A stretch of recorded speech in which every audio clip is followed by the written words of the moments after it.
അങ്ങനെ ഞങ്ങൾ ഗുരുവായൂരപ്പൻ്റെ നടയിലെത്തി. കിഴക്കേ നടയിലായിരുന്നു ഞങ്ങൾ വന്ന് ഇറങ്ങിയത്. ഒരു 10:45 11 കൂടിയാണ് നമ്മൾ ഗുരുവായൂർ എത്തിയത്.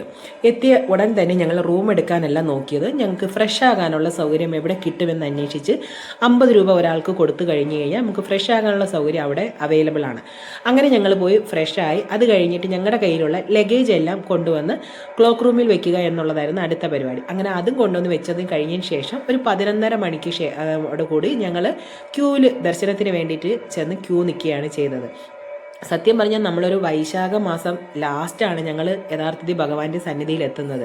ഞങ്ങൾ പോയ ദിവസം എന്ന് പറയുന്നത് വൈശാഖം തീരുന്ന ദിവസമായിരുന്നു. ആ ലാസ്റ്റ് മൊമെൻറ്റിൽ ഭഗവാൻ നമ്മളെ അവിടെ എത്തിച്ചു എന്നുള്ളത് തന്നെ വലിയ അതിശയമായ ഒരു കാര്യമായിട്ടാണ് എനിക്കും അമ്മയ്ക്കും തോന്നിയത്. കാരണം ഇതൊന്നും അറിഞ്ഞിട്ടല്ല ഞങ്ങളവിടെ പോയത്.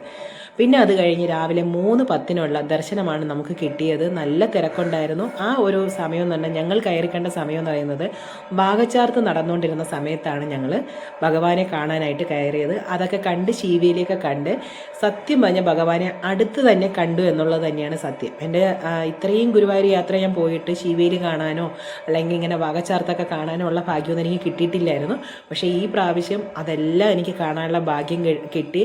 ശിവേലിയൊക്കെ കഴിഞ്ഞ് അത് കഴിഞ്ഞിട്ട് ഞങ്ങൾ ഒരു 8-8:30 മണിയോട് കൂടി പുറത്തിറങ്ങി ഞങ്ങളുടെ ലഗേജ് എടുക്കുകയാണ് ചെയ്തത്. ലഗേജ് ഒരു 6 മണിക്കൂറൊക്കെ കഴിഞ്ഞ് കഴിഞ്ഞാൽ പിന്നെ എക്സ്ട്രാ ചാർജ് അവർ മേടിക്കുകയാണ് ചെയ്യുന്നത്.